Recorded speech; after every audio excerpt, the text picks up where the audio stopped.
Greetings. I hope everybody's doing okay. Now this is point tugenda kulawunya. For starters, mpulirizamu katono. Nkuteredde ebifaananyi ebyo bisatu oba bina mu screen.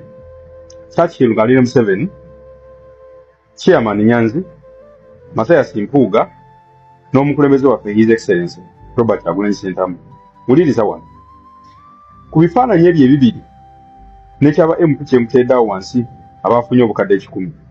Ku kifaananyi kya Churchill ng'ali Museveni no ku kifaananyi ky'aba MP abaafunye obukadde 10. Kifaananyi ki ekikereyo enkyukakyuka? Kifaananyi ki ku byombi ekidrawinga enkyukakyuka?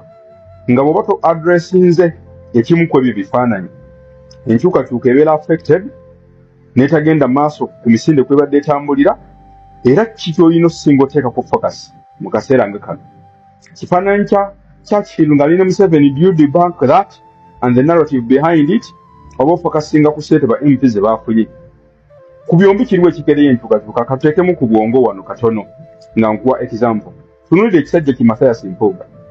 Had the National Unity Platform n'obukulembeze bwaffe played defensive, had the National Unity Platform found all justifications within the law to defend the likes of Mathias Mpuuga ng'afunye obukadde 5 back in the days nga yatayingira office, would the same institution and these leaders have the moral authority today to question the extravagance of the government, specifically the parliament, okuwaba MP obukadde 10 olunaku olwaleero?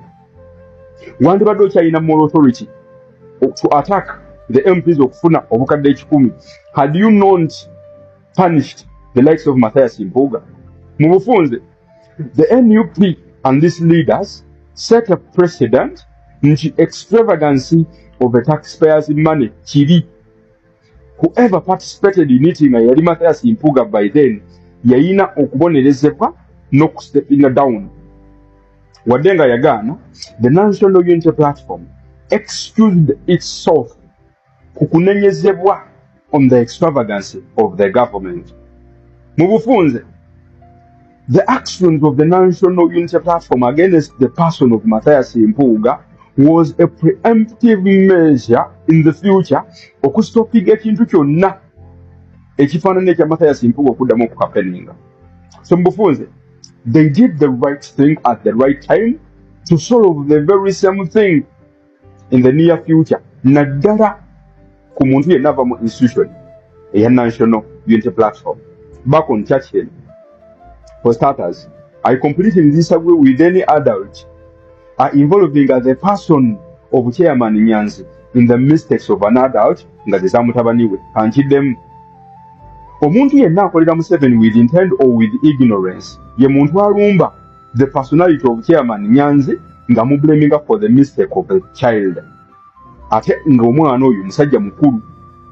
Wulirizamu katono. Omuntu ogenda kwa excuse tugambe nti Churchill si asoose okukubya ekifaananyi ne Museveni mu ba guild presidents. That's one of the weakest reasons ze nakawulira. Nkuddiremu eyemu ku ndowooza ennafu oba ku excuse ennafu gye nakawulira. Why am I saying this? Lwaki eyo ndowooza nnafu? And this is the reason. Of course Churchill ye guild president asookedde ddala okubanga kitaawe mukulembeze mu nkyukakyuka e Uganda. Ate guild president asoose okubanga kitaawe yakakubwa either ku biragiro bya muntu bwe yeekubiza naye ekifaananyi oba under regime y'omuntu bwe yeekubiza naye ekifaananyi. Mu bufunze, kyabadde eri Churchill to study the room and read the room. Bitegeeza ki ebibiri? Okustudinga room or an event, omanya ki ekigenda okubeera ku event eyo, n'omanya ki ky'oteekeddwa okukola, the right steps to take. Okulaninga room to learn the room, kyabadde kyetaagisa Churchill okukimanya nti event nga kwendi wadde nga nabadde nyinza obutasobola kwabuzentinga, kyabadde kyamagezi okumanya nti ngenda kwatendinga naye sigenda kwekubya kifaananyi na muntu yakatulugunya kitange. Ulirizaamu katono kankuwa example. Nkulage lwaki ensonga ya Churchill eri completely exceptional ku baguild president bonna abali bafunye ekifaananyi ne Museveni. Churchill afaanana n'omwana wa Sheikh afaanana omwana w'omuwalimu, afaanana omwana w'omwaziinyi w'omuzikiti. Wadde ng'abantu bonna tugambe nti baguild president bonna abasoose babadde basiraamu ne balya enkaafu, kisobola okubeera understandable. Wabula ekitali understandable ye mwana wa masheikh, omwana w'omuwalimu, omwana wa district kaadhi okulya enkaafu. Lwaki ekyo kyo kyanjawulo nnyo ate kibi nnyo? Kibi nnyo lwa nsonga kitta erinnya lya sheikh omuwalimu ate ne kiremesa abantu bangi nnyo okwegatta ku Buyisiraamu. Ngezaako kuwa example esobola ofiitinga mu mutwe gwo. Lwaki omwana ono alina okusakatwa nga ye omuntu?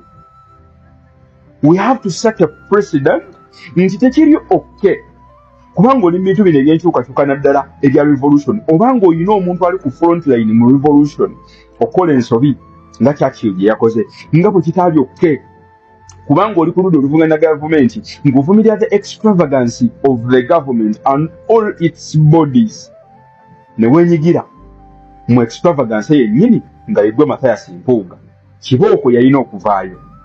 The same thing kikirina okuhappeninga ku mwana ono Churchill. So mu bufunze bwagezaako okuyita eno diversion, you simply short-sighted. Kankiddemu omuntu yenna ayita ekifaananyi kya Churchill ne Museveni nti diversion. Mu bintu bino oli junior, oli amateur. Lwaki oli amateur? Gwe sooka weebuuze ku byombi kiriwo ekikolera Museveni. Wati kakadde ne weebuuza the motive and the intention eya Museveni ne regime okupozinga mu kifaananyi ekyo n'omwana. Have you taken time to think like Museveni okumunogera eddagala? Kankuyambeko omukulembeze waffe yakizuula nti the best strategy okukuba Museveni ey'okukubiramu Museveni is by attacking each and every strategy Museveni uses. Atya akuletera Mathias Mpuuga ng'amuwadde ssente ogende ku defensive omudefending asobole okukubirako in the near future. Kikyokola okuba Mathias Mpuuga n'omubonereza. That's how our president has been playing cards zino ne Museveni. Setting up president ng'erimu kye bayita saddaaka, ng'erimu sacrifice. Kankuyambeko, you got to sacrifice some little things okuyildinga in the future. Walina okubaawo saddaaka z'oteekayo n'ogamba this is going to be a sacrifice okutaasa the bigger image. Nkuddiramu obudde buno olina kukuba Churchill. Video egenda kuggwa bweti. Omuntu yenna gw'olaba ng'ayinvolvinga Chairman Nyanzi in the mistakes of an adult nga ye mutabani we, that person with intention or with ignorance akolera Museveni. Let me make this point very, very clear. Omuntu yenna gw'olaba wano ku internet naddala buno buvugira wano emimwa ng'ayinvolvinze the mistakes of the son, ng'ataddemu kitaawe ng'azinenyeza kitaawe okukakkanya kitaawe, that person akolera Museveni with intent or with ignorance. Lwaki ofaananya abantu abalumba omukulembeze ng'abonereza Mathias Mpuuga? Toyawukanye nabo. You simply doing Museveni a favor okukakkanya a leader nga Chairman Nyanzi on the mistakes of the son, ate nga mutabani we is anandala. Nkugamba ki? Olina kuba mutabani nga bwe twakuba Mathias Mpuuga, kozi omutabani yabadde musiru obutamanya repercussions ezigenda okuva mu ye okutekinga ekifaananyi ne Museveni. Question eri Churchill, what would have happened to you ng'ogenze no attending omukola ekika ekyo akaseera k'ekifaananyi ne katuuka n'okigaana? Were you going to be suspended?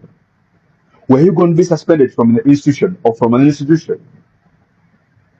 So it is as simple as that. Churchill wabadde olina teekamu magezi, wabadde olina all justifications, not only you as an individual but even in the public okugaana okwekulya ekifaananyi ne Museveni. Lwa nsonga ekisookera ddala yakamala okutulugunya kitaawo, kyakubiri kitaawo leader mulamba mu nkyukakyuka eruubirirwa okugoba omusajja gwe okubyenzisa naye ekifaananyi. So you had all the justifications, you as a person ate ne republic tewakozesezza magezi. Churchill wamma teweerabira 2026 tulonda bwe tuti. Thank you.